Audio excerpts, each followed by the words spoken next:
Hello. Hello. Can you tell me your name and where you live here at Cypress Cove? I'm Lionel. I live here on the 3rd floor.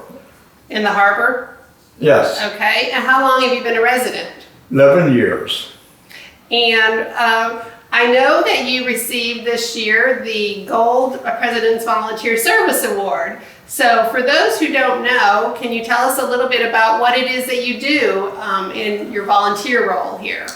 Well, recently, for about maybe the past 3 years or so, I've been able to color pictures, small pictures, for kids at Christmas time that we donate to one of the charities here. And before that, I was doing small houses until they stopped making the houses and buying them anymore from wherever they came from. So I found out that I have problems with my eyes, macular degeneration. This was wet, this is small, that means it's dry. That's a smaller blind spot, this is larger.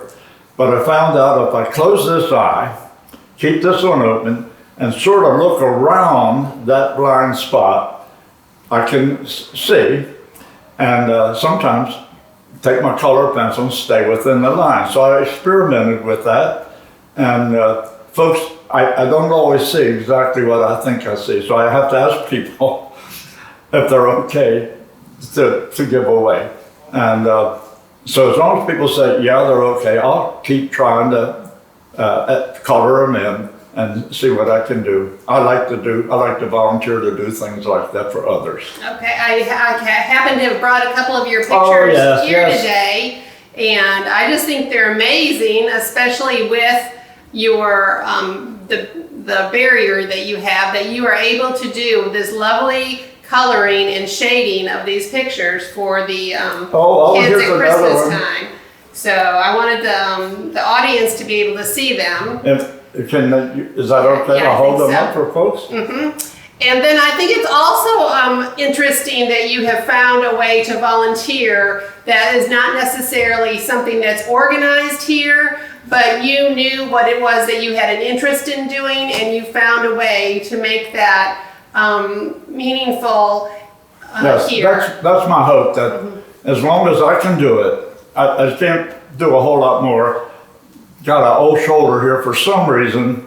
It's trying to hurt once in a while, and but I can still walk with my cane.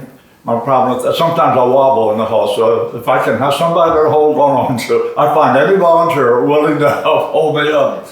It keeps me sort of straight. And but I thoroughly enjoy this. I used to do a little bit of watercolor, a little bit of oils way back in the olden days, and I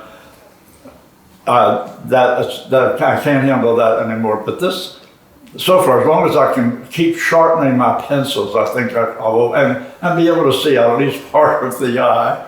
Well, I know that you have a kind of a goal every year of how many you're hoping to be able to color for our holiday toy drive.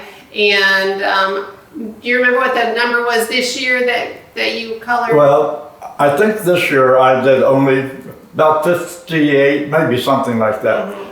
Way back when I was able to, I had to spend more time. My wife had Alzheimer's, so I was 24/7 with her. So I was able to put 4, 5, 6, 7 hours right there in the room. And I was able to do that one year, I think 179, I'm not sure, but my goal was 100. Last year it was 50, I think I got 59. This year it's 50, and I never know what or how long. Some pictures I have to spend a lot of time. This one that took me quite a while, several days to do that. If I'm able to get one picture a week, well, that'll at least be 4 a month. Mm-hmm. So that'll be close to my 50. And I'll try to sneak in an extra 5th one every time. Is there anything that you would like to say to a resident that might be interested in volunteering? Oh, I wish they would all come to your office, ask what your needs are, and if they can. I enjoy it so much. I retired in '94 from the school system, and the next year we moved to the country, and there was a volunteer fire department. And as a little kid, when people say, what do you want to be? You say, a fireman, a policeman? Well, while I was working my real jobs, I volunteered a couple of years with the police department. I volunteered for the fire department. They trained me, and I was a fireman for 2 years. After that, they closed us down and have full-time fire people at our little town. And so I was sitting around and got a call one day, and it happened to be the Red Cross folks looking for volunteers. And so I said, I'll check it out. If I qualify, if I can do stuff, I'll be glad to. Looked into that, and for 10 years I was working with the Red Cross. Came to this county on my first out of the Marion County where I was living.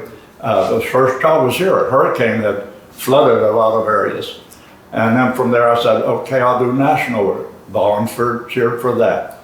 And thoroughly enjoyed it. Most of what I saw was wrecks, blown down houses, burned up. What I saw was not a lot of beautiful things and pretty things, but I liked volunteering. Mm-hmm. You like giving back. And one of those, one problem though, I was on 24/7. Everything I volunteered with, the firemen, the police, the Red Cross. My sleeping cycle now is still on the volunteer cycle. 6 or 7 at night, I'm ready for bed. I can't play like normal people. And after about 6 or 7, maybe an 8 hour, but very seldom, I'm up, and since there's no disasters or things yet, I have to start doing some things. So sometimes 2 or 3 or 4 hours in the morning, I'll be working on my color pictures.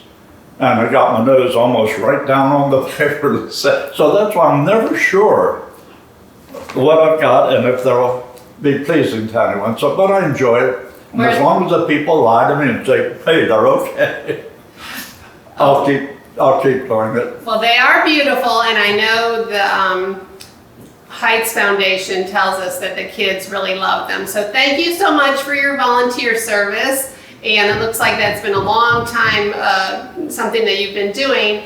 And happy National Volunteer Week. Oh, thank you so much. I appreciate it. I'm glad you're here. Thank you.